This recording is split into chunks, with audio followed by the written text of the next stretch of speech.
Inspector জামানকে charge বুঝিয়ে দাও। আর শোনো, তুমি সাব ইন্সপেক্টর রানীকে পিং পং ডিস্কোতে যে মিশনে পাঠিয়েছিলে, ওকে বাবুপুরা থানায় জয়েন করার জন্য বলা হয়েছে। আমাকে বদলি করার কারণ কি জানতে পারি স্যার? একটা কাউন্টার ইন্টেলিজেন্স টিম সন্ত্রাস নির্মূল স্কোয়াডের কর্মকাণ্ড নিয়ে তদন্ত করছে। টিমের ধারণা, স্কোয়াডের কিছু অফিসারের সাথে সন্ত্রাসীদের যোগাযোগ রয়েছে, তাদের মধ্যে তুমিও একজন। অবশ্যই যোগাযোগ আছে স্যার, কিন্তু তারা আমাদের সোর্স, এবং সোর্স নির্ভর হয়ে আমাদেরকে অ্যাকশনে যেতে হয়। একটা অ্যাকশনে যাও আর 10টা সন্ত্রাসীকে ভাগিয়ে দেওয়ার জন্য খবর করে দাও, এটাই হলো তোমার কাজ। একথা আপনি বলছেন স্যার? আপনি? এই দেখুন স্যার, এগুলো কিসের দাগ দেখছেন? এগুলো আমার জন্ম চিহ্ন নয়, সন্ত্রাসীদের বুলেটের চিহ্ন। বুলেটের পর বুলেট যে বুক পেতে নেয়, সে সন্ত্রাসীদের খবর দিয়ে ভাগিয়ে দেবে, এমন চিন্তা আপনার মাথায় কেমন করে এলো?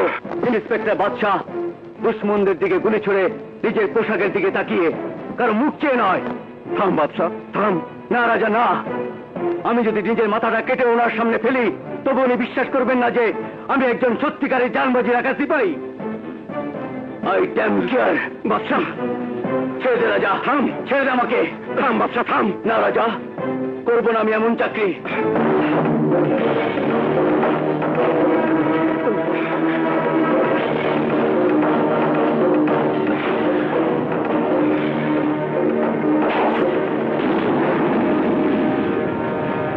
এসপি সাহেব, এই বাদশাহ সেই সাচ্চা সৈনিক যে এই পোশাক ছাড়াই দেশ ও জাতির জন্য জীবন দিতে পারে।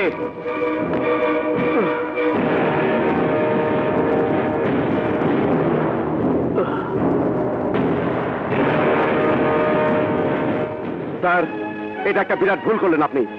স্পেশাল টিমের একটা সন্দেহের উপর বাদশাহের মতো একজন ইমানদার অফিসারকে বদলি করা আপনার উচিত হয়নি।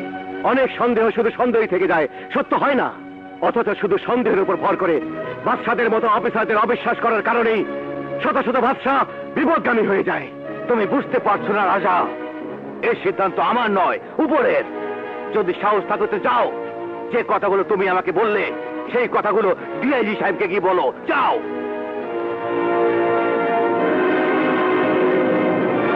চুপ করো। একটা বেয়াদব অফিসার সম্পর্কে ওকালতি করতে এসেছো তুমি, যে তার সিনিয়র কর্মকর্তার সামনে নিজের পিস্তল বেল্ট ছুড়ে মারে। স্যার, আমার জানা মতে একজন ডিএসপি থেকে চাকরি শুরু করেছেন আপনি। লোকে বলে আপনি আন্ডারওয়ার্ল্ড এবং দুর্নীতিবাজ রাজনীতিবিদদের তোয়াজ করে পুলিশের বড় কর্মকর্তা হয়েছেন আপনি। ও ইউ শাট আপ! তুমি কি ভুলে গেছো তুমি একজন ডিআইজির সামনে দাঁড়িয়ে কথা বলছো? মাফ করবেন স্যার, আমি ইচ্ছে করে আপনার আত্মসম্মানে ঘা দিয়ে কথা বলেছি। একটা সন্দেহের অজুহাত তুলে একজন সৎ ব্যক্তিকে অসৎ চিহ্নিত করে বাদশার মতো একজন জান বাজে রাখা অফিসারকে বদলি করা কি একজন বীর সৈনিকের আত্মসম্মানে আঘাত করা নয়? স্যার, একজন সৎ অফিসারকে সন্দেহ করে দুর্নীতিবাজের খাতায় ফেলা কি অন্যায় নয়? আমাদের দেশে কাউকে আত্মপক্ষ সমর্থনের সুযোগ না দিয়ে অন্যায়ভাবে বদলি করা কি অসাংবিধানিক নয়? স্যার, আমাদের সংবিধান বলে যোগ্যতার ভিত্তিতে কাজ, কাজের বিনিময়ে সম্মান। স্যার, বাদশাহ এমন একজন সাহসী অফিসার যে নিজের পোশাক নিজের রক্তে ভেজাবে, কিন্তু কলঙ্কের দাগ লাগতে দেবে না।